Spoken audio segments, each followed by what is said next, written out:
Christmas bumper lottery ടിക്കറ്റിൽ അവകാശവാദം ഉന്നയിച്ച് പിറവം സ്വദേശി സമർപ്പിച്ച ഹർജി ഹൈക്കോടതി തള്ളി.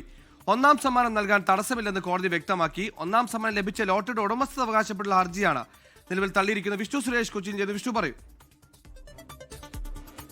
സുഹേല, പിറവം സ്വദേശിയാണ് ഈ ഒന്നാം സമ്മാനം അടിച്ച ടിക്കറ്റ് അത് തന്റെയാണെന്നും തന്റേത് പക്ഷേ തന്റെ കയ്യിൽ നിന്ന് അത് കാണാതെ പോയി എന്നും ചൂണ്ടിക്കാണിച്ചുകൊണ്ട് ഒരു ഹർജി ഹൈക്കോടതിയിൽ നൽകിയത്. ആ പശ്ചാത്തലത്തിൽ നേരത്തെ ഈ ഓണം ബമ്പറിന്റെ സമ്മാനത്തുക വിതരണം ചെയ്യുന്നത് ഹൈക്കോടതി തടഞ്ഞിരുന്നു. ഒപ്പം ലോട്ടറി അധികൃതരോട് ഇതുമായി ബന്ധപ്പെട്ടുള്ള പരിശോധന നടത്താനും നിർദ്ദേശിച്ചിരുന്നു.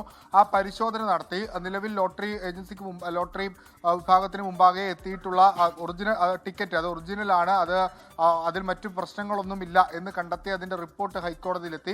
ആ പശ്ചാത്തലത്തിലാണ് പിറവം സ്വദേശി നൽകിയ ഹർജി ഇപ്പോൾ തള്ളിയിരിക്കുന്നത്.